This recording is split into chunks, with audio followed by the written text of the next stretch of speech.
Rudy Giuliani is still trying to fight off being what he calls penniless and homeless.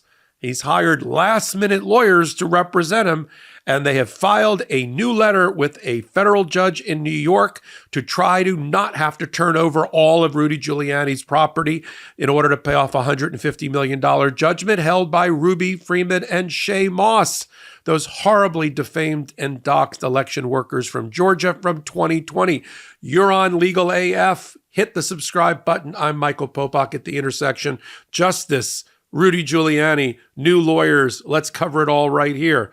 Judge Liman in the Southern District of New York already ordered Rudy Giuliani to immediately turn over all of his personal property, all of his watches, his rings, his bank accounts, except those portions that are exempt, the New York apartment, Yankee memorabilia, a 1980s Mercedes that he owns, and other items. And after Rudy Giuliani bitched and moaned for a couple of weeks. That's a legal term. His own lawyers fired him. I reported a couple of days ago that prior counsel fired him without telling him because he wasn't following their direction and was continuing to take legal positions that were defenseless, that were in bad faith. Well, he's found a new lawyer. It's Joe Camarata, who has a small personal injury firm on Staten Island in New York, and major claim to fame that he still lives off of is that he once represented Paula Jones, who's the person that Bill Clinton had an affair with when he was president a million years ago, until he quit the Paula Jones case because he wasn't getting paid. Well, he's back, and he's writing letters to Judge Liman that I got my hands on that got filed late Friday night. And here's the update. The car has been turned over. The Mercedes has been turned over in Hialeah, Florida, to agents for Ruby Freeman and Shay. So they are in possession of the 1980s Mercedes that apparently Lauren Bacall of Humphrey Bogart fame once owned. He's turned over, according to the letter filed by Mr. Camarata, he's turned over rings and watches as well, and bank accounts. But everything else, they are continuing to fight. In fact, Camarata says in his letter that the car should be returned because its value is less than $5,500. And under New York creditors' rights law, Rudy Giuliani gets to keep one car, one computer, one cell phone, a shirt on his back, things like that.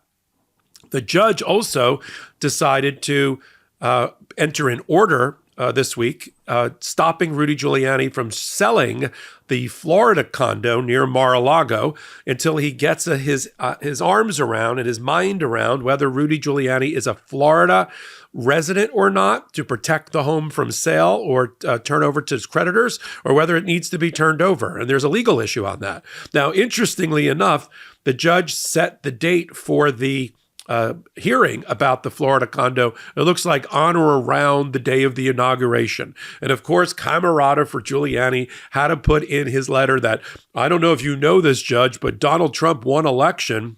Okay.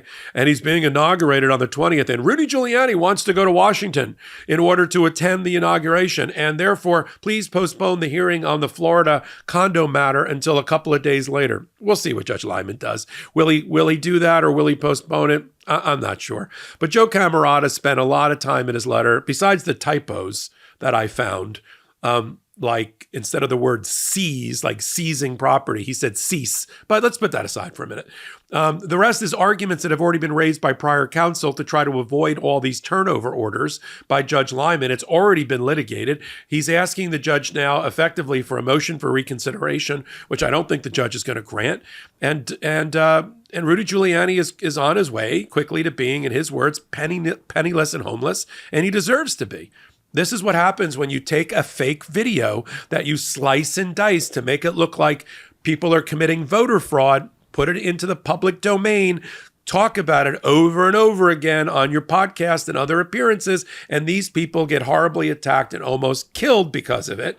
You might end up with a $150 million punitive damage and defamation judgment against you. He's had a year and a half to delay it through bankruptcy court filings that were found to be in bad faith. He's gone through 3 sets of lawyers. He's got his 4th set now. And believe me, the judge read what the prior counsel wrote 2 days ago, which is the reason that we are leaving the case and firing the client is because he wants us to take an unethical position that has no merit in the case. Right on cue, Joe Camerata files a letter taking all sorts of positions, which I would suggest are not are without merit. So yes, to the answer to the question, can you find a lawyer somewhere to say what you want him to say, even against ethics? Yes, apparently, based on this new filing. So we're going to continue to follow. Here's what I think happens.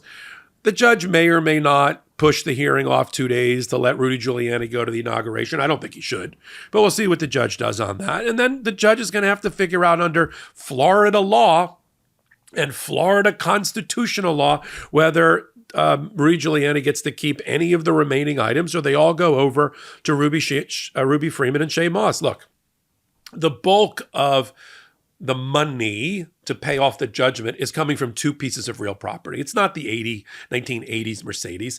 It's the apartment in New York that's worth about $5 or $6 million, and it's the apartment in Florida, which is probably worth about $3 or $4 million. P.S. I would love to see a major Democratic donor come in and buy those properties and give the cash to Ruby Freeman and Shay Moss, or let them live there for free. You know, I'd love to see that. You know, Reid Hoffman of LinkedIn fame, buy the properties once they're for sale. Let them live there rent-free for the rest of their lives, whatever you want to do, or turn over the cash, whatever they prefer.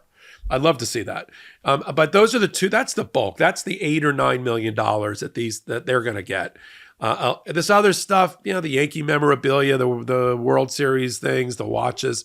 I mean, they're interesting. I'm glad they're being stripped. The other major asset, which this law firm that's representing them pro bono for free or not taking a fee, kudos to Wilkie Farr and Gallagher, is they're going to go after a $2 million legal fee bill that Rudy Giuliani said is owed by the Trump campaign. So they're going to be able to sue Donald Trump in the name of Rudy Giuliani to collect $2 million.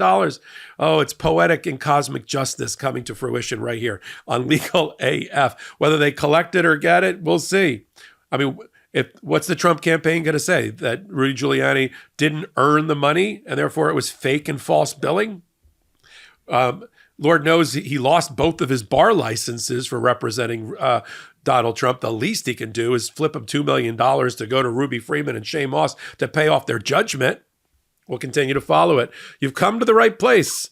Legal AF, 43,000 people have joined our channel since the election.